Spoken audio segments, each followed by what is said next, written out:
Nós já fizemos um longo caminho para a compreensão da fotossíntese. Iniciamos lá no Sol, na luz, na dualidade dessa luz, compreendemos o que é o fóton e como ele excita moléculas de clorofila. Aliás, a gente já sabe como essa molécula está estruturada sob o ponto de vista da química. Chegou o momento da gente trabalhar a fotossíntese na sua essência biológica, compreender cada uma das suas etapas, as moléculas que influenciam esses processos, reações dependentes de luz ou não. Chegou o momento da gente concluir a nossa jornada e para esse final eu convido vocês mais uma vez ao quadro. Vamos lá! Então o importante a partir de agora é a gente passar a entender a fotossíntese desde o seu ponto mais elementar daquilo que a gente aprende lá no ensino fundamental até os aspectos mais complexos. A gente vai tratar assim de etapa fotoquímica cíclica e acíclica. A gente vai tratar do ciclo de Calvin-Benson, vocês vão ver isso com o professor Samuel. Mas eu quero puxar de vocês agora uma lembrança daquilo que você aprendeu no ensino fundamental. O que a gente sabe sobre fotossíntese quando a gente é criança? Pô, a gente aprende que fotossíntese é o mecanismo pelo qual uma planta fabrica o seu próprio alimento. Para que esse processo ocorra, são necessários 3 elementos importantes: luz, gás carbônico e água. Luz, gás carbônico e água estão presentes aqui, sim, na fotossíntese. A planta, com isso, produz o seu próprio alimento, um carboidrato chamado de glicose, um açúcar, e tem como resíduo o O2. Resíduo, professor?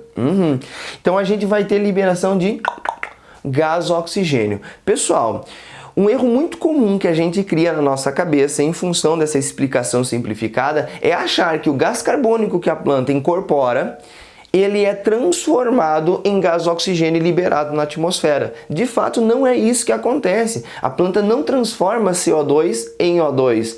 Olha o que eu esquematizei aqui para vocês.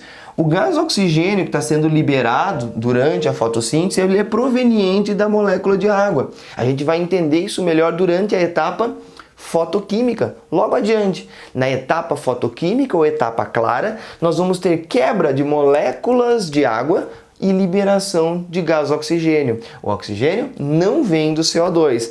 Agora, durante a etapa química ou etapa escura, nós vamos ter a condensação de CO2 para a formação de glicose. Legal? A glicose vem do CO2, enquanto que o O2 vem da água.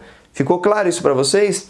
Então olha para cá. Eu simplifiquei o funcionamento da fotossíntese num esquemão geral, que inclusive é uma boa referência para quando você for estudar. Bate o print aí. A gente tem aqui um cloroplasto simplificado e nesse cloroplasto eu quero que vocês prestem atenção em 2 componentes importantes dele.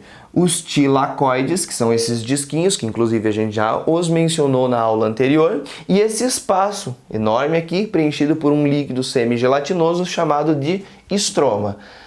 Nos tilacoides, pessoal, nos disquinhos, nós temos a ação direta da luz. A etapa fotoquímica ocorre aqui, nos tilacoides, nas membranas tilacoidais. É lá naqueles fotossistemas que a gente já viu, que ocorre a chamada etapa clara. Beleza, nesses tilacoides nós vamos ter a entrada de água e a saída de gás oxigênio. Durante esse processo todo, nós vemos 2 produtos importantes e imprescindíveis para a fotossíntese, que são produzidos em grande quantidade: o NADPH e o ATP, adenosina trifosfato. Esses 2 elementos são fontes de energia para que ocorra a segunda etapa da fotossíntese, a etapa química, chamada também de fase escura, que ocorre no estroma.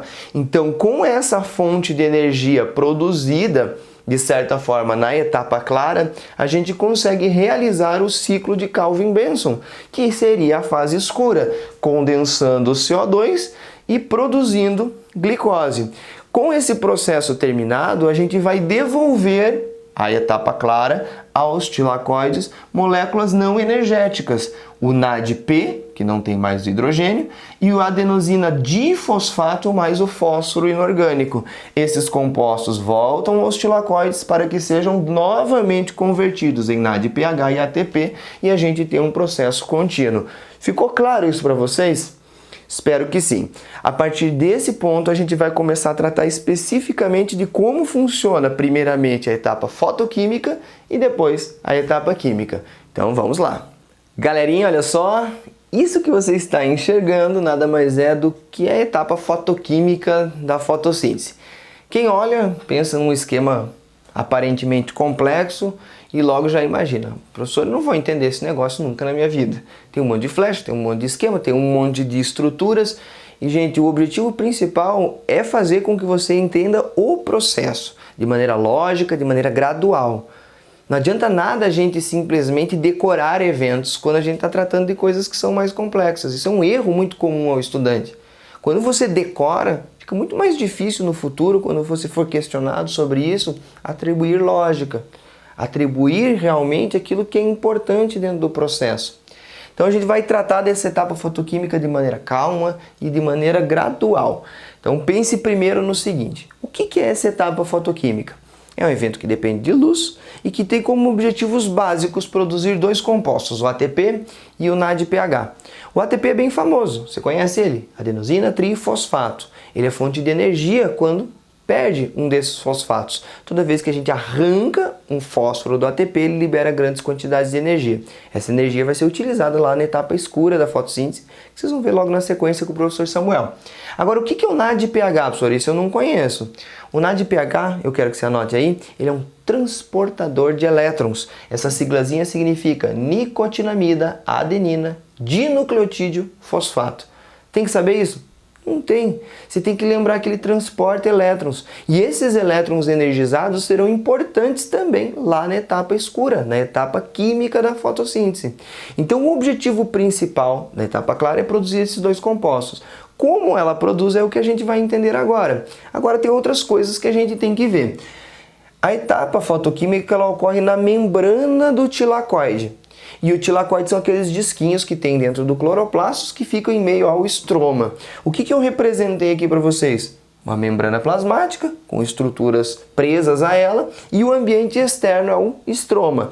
Para dentro aqui, ó, nós temos o interior do tilacoide, que eu vou chamar de lúmen do tilacoide. Beleza? Ambiente externo, ambiente interno da membrana tilacoidal. Agora, olha só, tem também outros compostos aqui que eu desenho em rosinha. Esses compostos a gente não vai detalhar eles. São as plastoquininas, ferrodoxinas, plastocininas, a gente tem citocromos. Nada disso para nós é importante no momento. Depois você pode até estudar, mas no momento não é importante. O que é relevante de fato para nós são esses blocos maiores aqui, ó, os chamados fotossistemas, que são aqueles complexos que tem clorofila, que vão formar aqueles complexos antena, que a gente vai ter um centro de reação, que a gente tem carotenos, que são aquelas estruturas, pessoal, que conseguem se excitar em função da presença de luz, da presença de fótons. Esses fótons provocam deslocamentos de elétrons e esses elétrons serão importantes para a gente compreender o processo como um todo. Então você já sabe do geral aqui, então vamos começar do início. A luz, pessoal, vai incidir primeiro no fotossistema 2. Primeiro no fotossistema 2, na verdade ela incide nos dois ao mesmo tempo, mas a ordem dos eventos ocorre primeiro no fotossistema 2. A gente descobriu esse fotossistema depois do primeiro, então ficou fotossistema 1, fotossistema 2. Esses fotossistemas eles podem receber o nome também de P700 para o fotossistema 1 e P680 para o fotossistema 2. Por que eles recebem esse nome? Por causa do comprimento de onda preferido para a gente ter a excitação de elétrons lá dentro.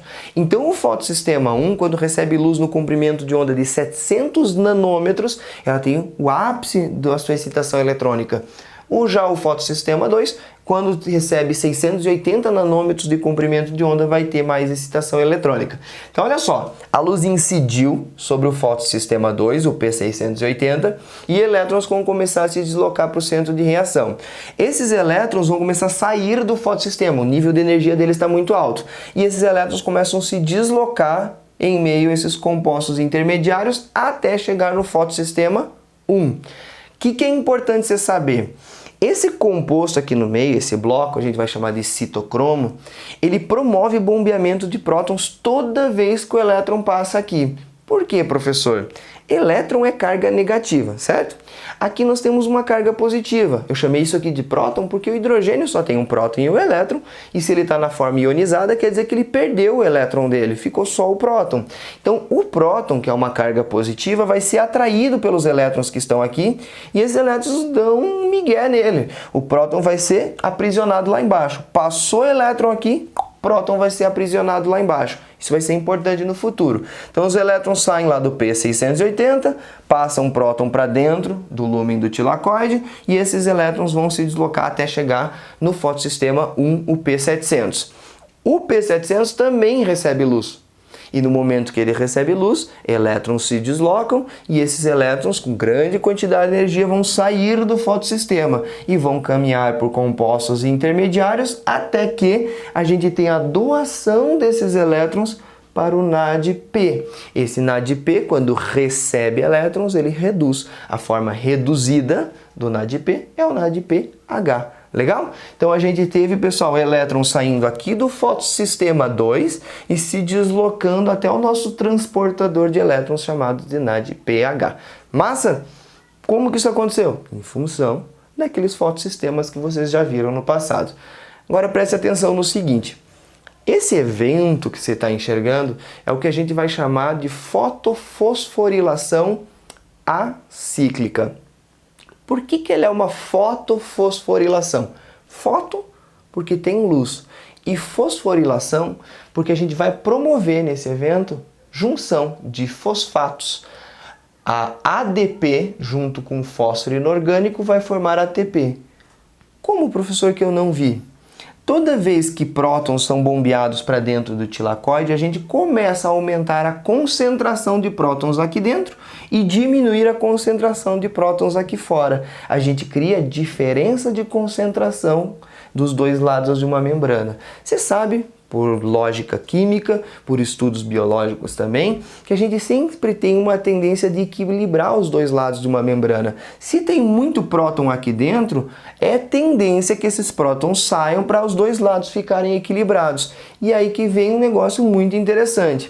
Esses prótons, eles saem por meio dessa enzima que você está enxergando e que eu quero que você anote aí, chamada de ATP sintase. Essa ATP sintase, pessoal, ela funciona mais ou menos como uma turbina de uma hidrelétrica. Quando passa água na turbina, ela vai girar. Aqui a ATP sintase, ela gira um mecanismo interno em função da passagem de prótons.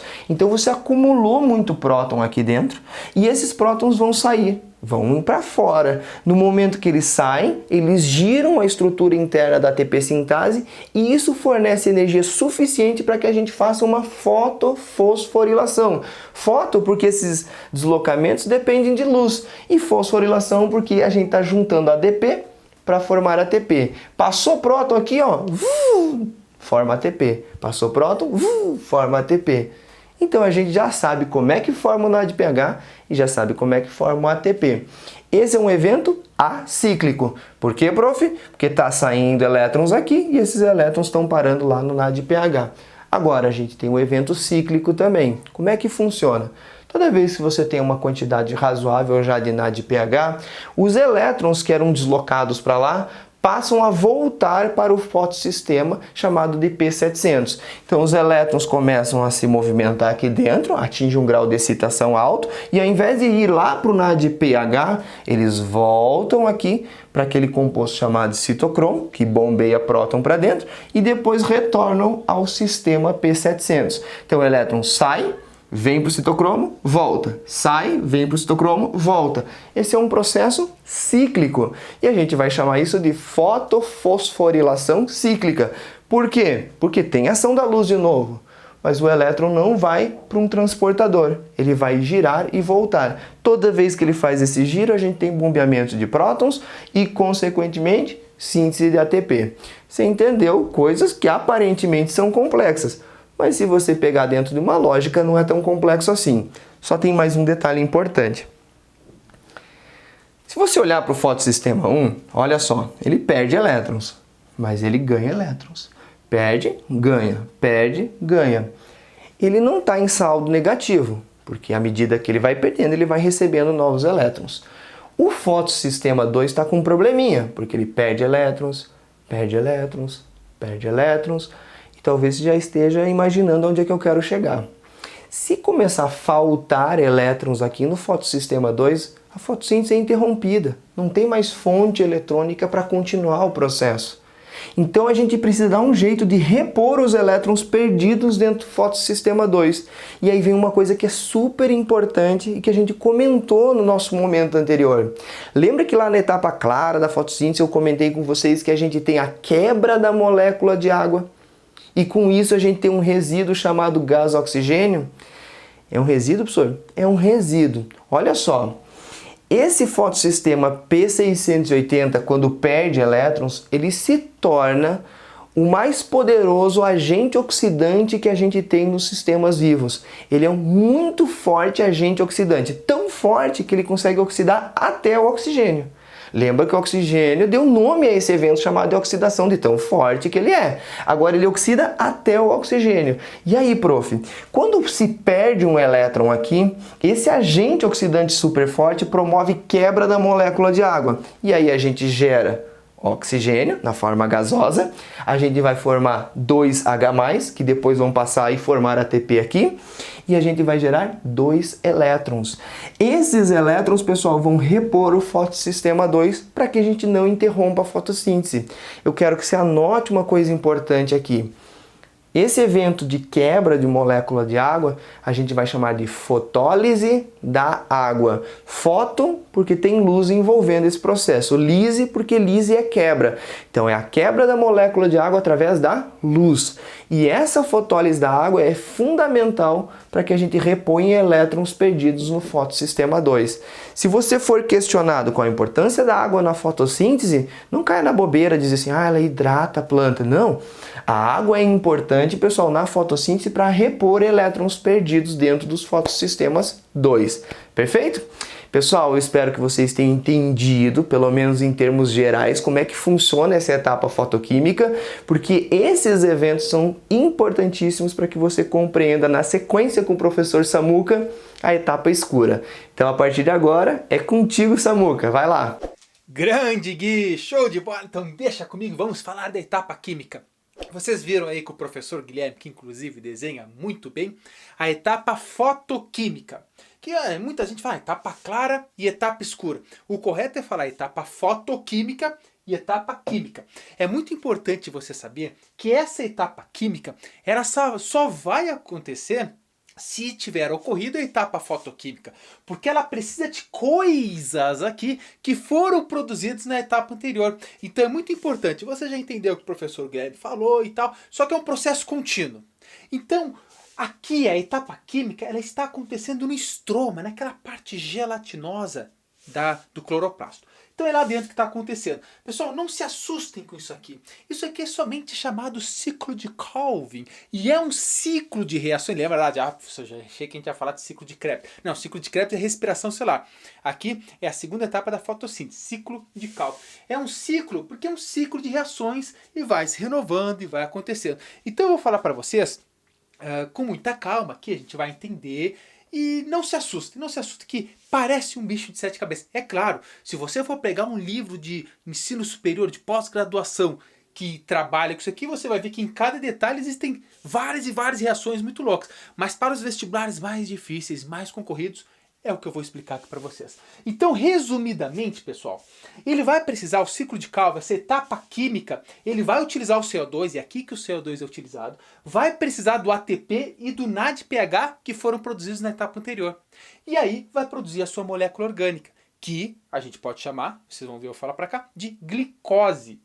E para isso, quantos ATPs e quantos NADPH eles utilizam? Eles vão gastar, né, o ciclo de Calvin, por ciclo ele gasta 9 ATPs e 6 NADPH. Isso já é um resumo que você sabe. Gente, se você souber isso aqui, não precisa decorar tudo isso aqui, mas se você souberem que precisa de CO2 e aqui, fixação do carbono, ATP e NADPH para formar a sua molécula, se você souber isso aqui, quantos ATPs e NADPH gasta, você já estão assim, ó, tranquilaço. Lembrou? Ciclo de Calvin. Precisa daquilo, forma isso, gasta aquilo, tá, tranquilo. Mas agora, vamos dar um passo a mais, né? Olha só, gente.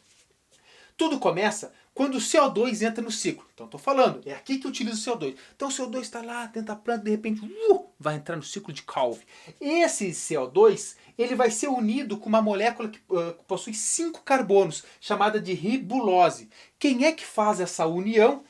é essa, a enzima, a proteína mais abundante do mundo, que é a rubisco. Pessoal, essa rubisco é uma proteína, é uma enzima que é responsável por pegar o CO2 e unir a ribulose, formando uma molécula de 6 carbonos. Isso é interessante, aí que está a fixação do carbono. Ele botou o carbono, ele incorporou o carbono na planta. Agora o carbono já está lá. Então repara que quando a rubisco acionou ali os seus paranauê, quando a rubisco entrou em ação, formou uma molécula de 6 carbonos. Tranquilo. Essa molécula de 6 carbonos passa por uma série de reações e ela quebra, formando 2 moléculas de 3 carbonos. Até aí, tranquilo. Beleza? Ela quebrou ali, fez as reações, quebrou, tem 2. Para cada uma dessas aqui, agora olha só que interessante, o que vai acontecer aqui? Vão gastar 6 ATPs, vai ser gasto também 6 NADPH no processo que a gente chama de redução.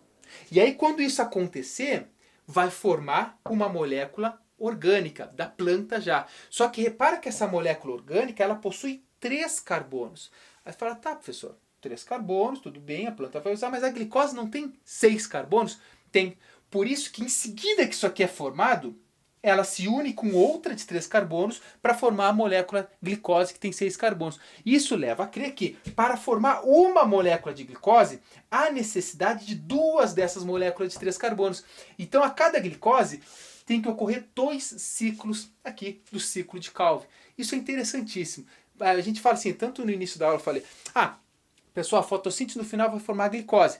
Estou frisando para vocês, forma a glicose, mas primeiramente a molécula orgânica tem 3 carbonos. É só numa reação seguinte que vai formar a molécula de glicose. Mas não está errado, se você numa segunda fase falar, não, dá para colocar que formou a glicose, no sentido mais interessante da coisa, claro que sim. Mas se você quiser se aprofundar e dar, sabe aquela que vai deixar o corretor da prova de segunda fase de uma federal assim, você fala isso. Há necessidade de 2 ciclos, de 2 voltas no ciclo de Calvin para formar a molécula de glicose. Belezinha? Então continuando aqui, ok. Agora, se utilizou uma dessas aqui, você concorda que outro segue para cá? 3 carbonos. Uma foi usada aqui, outra segue para cá. Agora esta molécula aqui, como é um ciclo, ela tem que voltar para o ciclo de reações. Só que vão ter que acontecer uma série de reações aqui, chamada de regeneração. Eles estão, olha, antes era 5 carbonos, ribulose. Fez todas essas paradas aqui, uma foi para cá e outra seguiu. Uma foi usada para formar a glicose, com outro depois de um outro ciclo.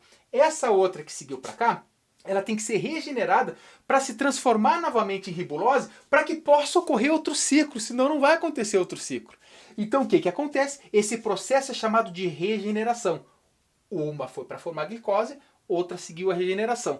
Para que isso ocorra, ocorre também o gasto de mais 3 ATPs. Então 3 ATPs, quando você utiliza o ATP, você sabe que transforma em ADP, adenosina trifosfato, cai um fosfato, adenosina difosfato. E esse gasto de energia é o suficiente para transformar esta molécula novamente agora na ribulose. E a ribulose está prontinha para ser unida pela rubisco a outro CO2 e dar origem a um novo ciclo. Pessoal, ciclo de Calvin é isso. Professor, é meio chato.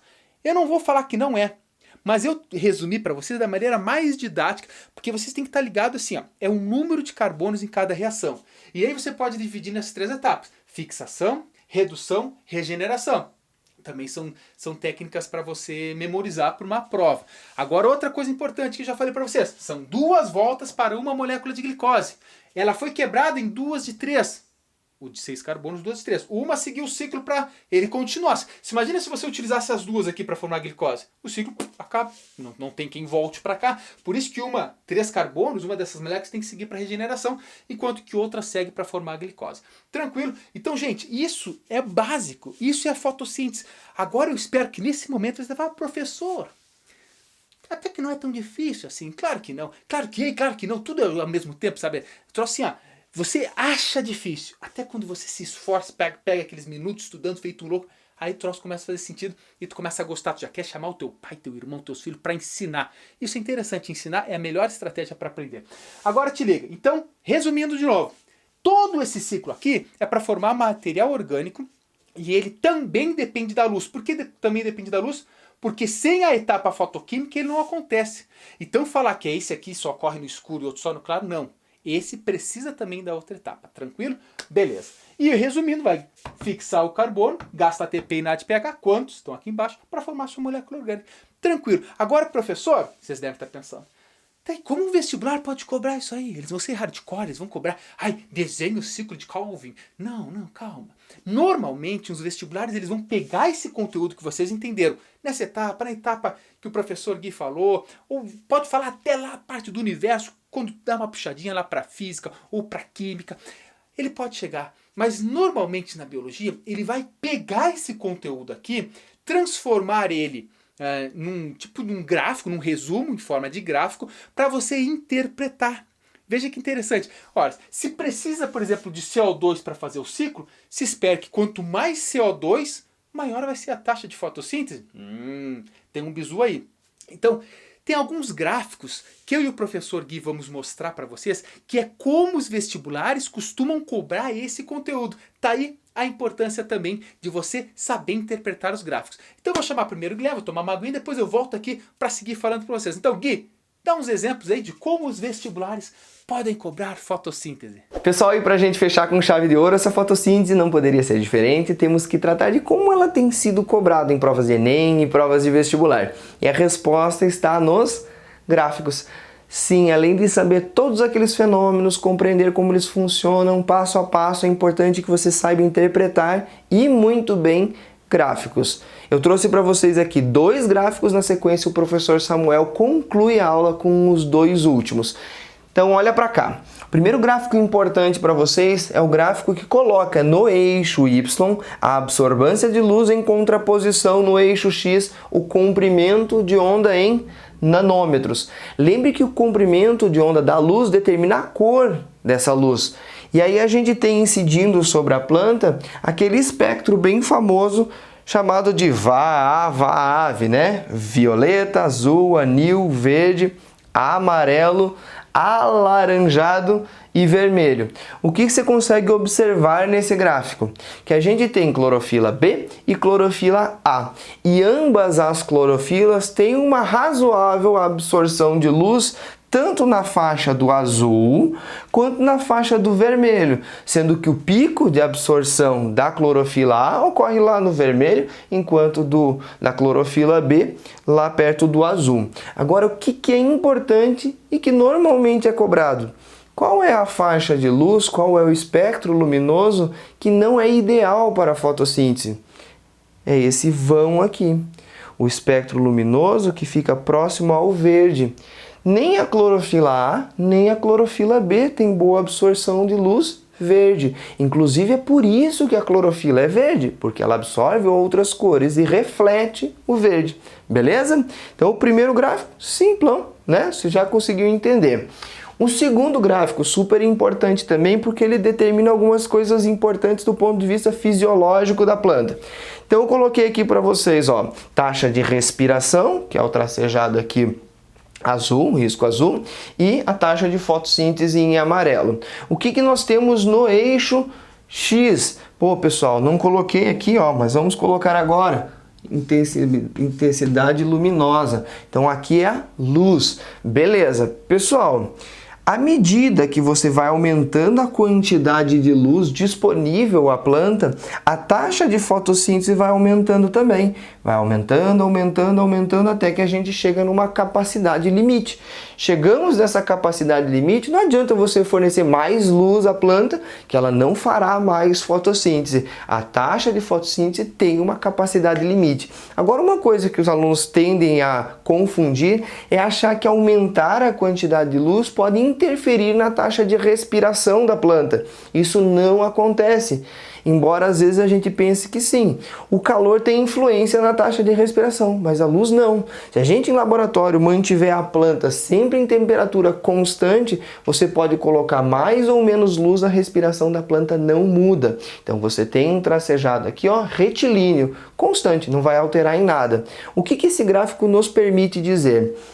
Gente, Nesse início aqui do gráfico, você tem uma taxa de respiração superior à da fotossíntese. A quantidade de luz não é suficiente para você ter uma fotossíntese alta. A respiração está lá dentro do padrão dela. A partir desse ponto aqui, a gente tem uma superioridade da fotossíntese em relação à respiração.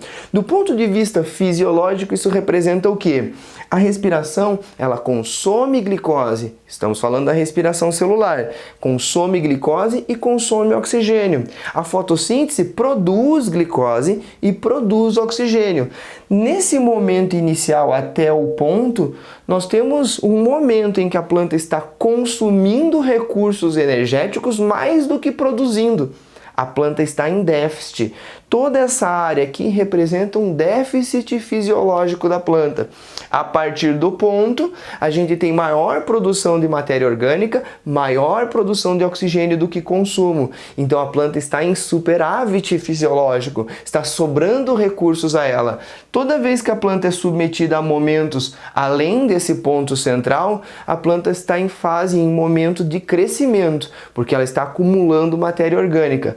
Antes do ponto, a planta está definhando, beleza? Isso é uma análise fisiológica. Agora, o que é super cobrado em provas? O ponto em si. Esse ponto é chamado de ponto de compensação fótica.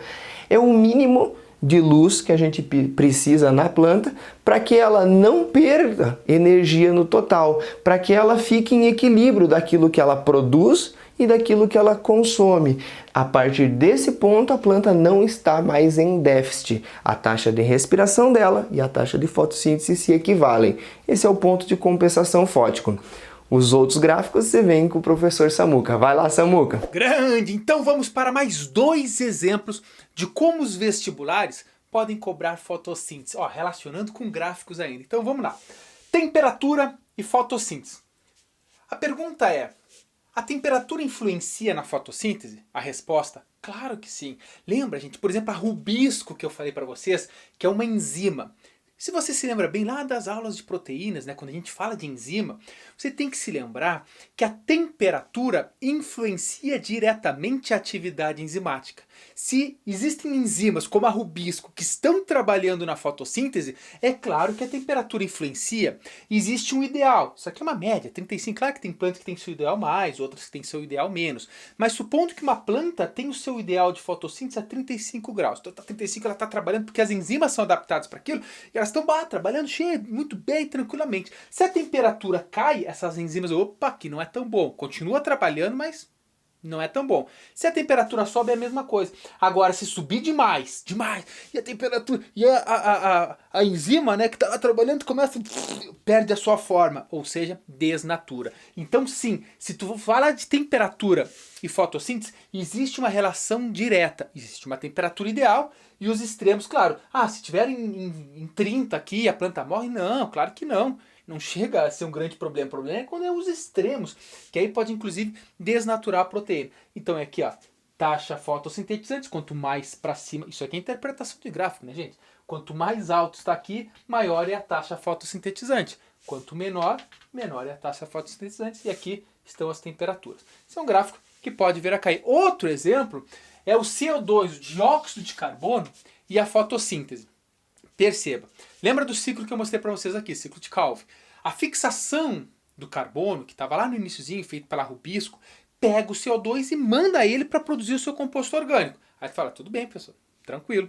Então, há de se esperar que quanto mais CO2 disponível, maior vai ser a taxa de fotossíntese. Claro que sim, ó.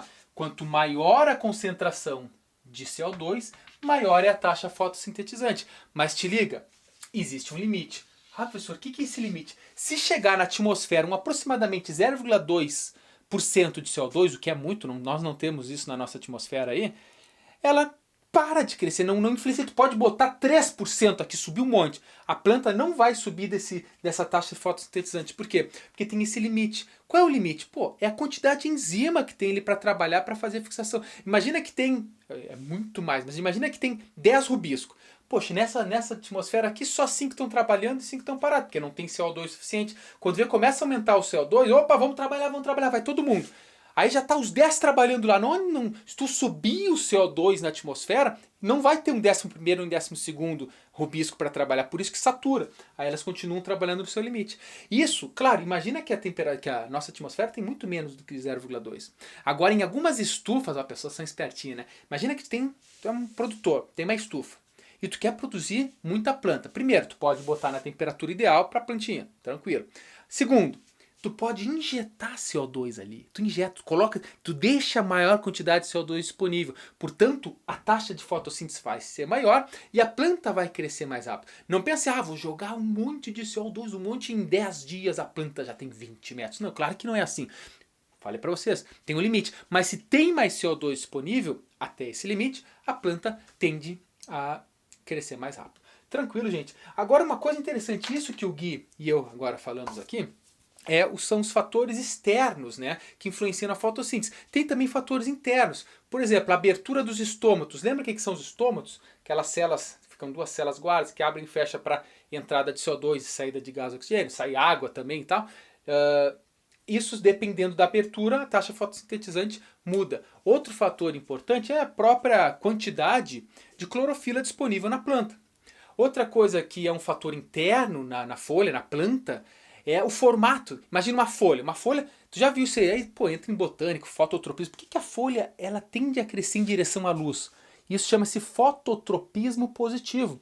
As raízes crescem para baixo, para longe da luz. As folhas vão sempre, o caule vai sempre mandar as folhas em direção à luz. Por quê? Eu sou uma folha, imagina, a luz mais forte supondo que está aqui. Se eu estou crescendo para cá, eu sou bisonho, eu estou fugindo da luz. Não, eu preciso fazer mais fotossíntese. Então eu vou crescer nesse sentido e vou me direcionar para a luz, para efetivar. Agora imagina que chega lá a folha e de repente chega um herbívoro e come metade. Ela fica toda...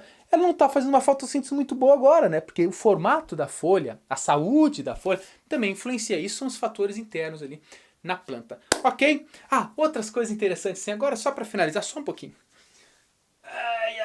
Agora sim, gente, já tá com crise de abstinência, sabe? Tá demorando isso aqui, puxa vida. Agora já estamos chegando no final da aula, agora aquele bate-papo reto, algumas curiosidades, algumas coisas interessantes sobre isso. Passou em 3 aulas, na verdade é uma aula em 3 partes.